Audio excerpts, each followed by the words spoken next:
Just as you're about to record, the sun goes in. It's absolutely typical. Momentarily. It's just gone in for a few seconds. So this morning, early morning, we've come up to a place called Shaftoe Crags, which is near Belsay in the wonderful Northumberland. Yep. David, my brother, is here from, well, I would say from Birmingham, but he's just driven down from the Highlands of Scotland. And Tip of Skye. Tip of Skye, Yeah. which is equally as nice as it is around these parts. And 400 plus miles away.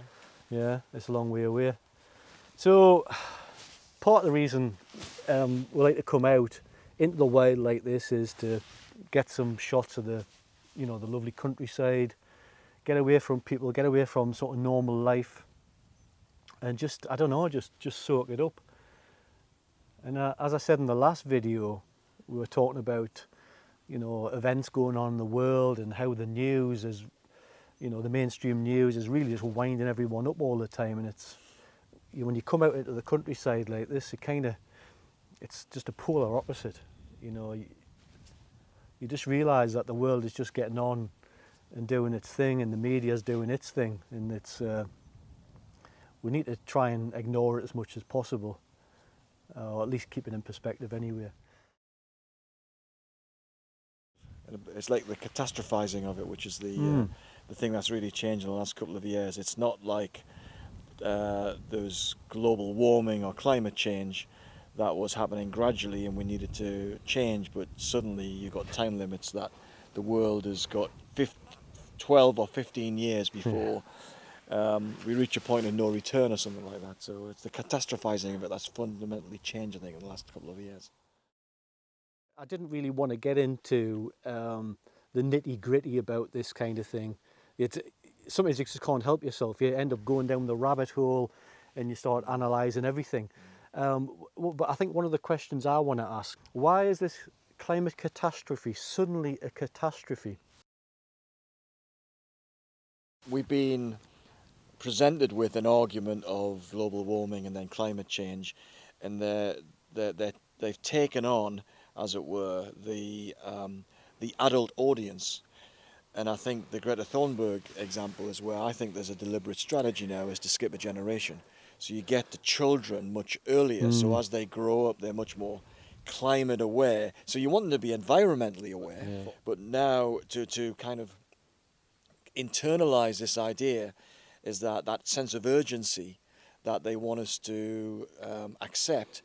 And if they can't get through to the adults, or they can only take the argument so far with the adults, then they go after the next generation. Yeah.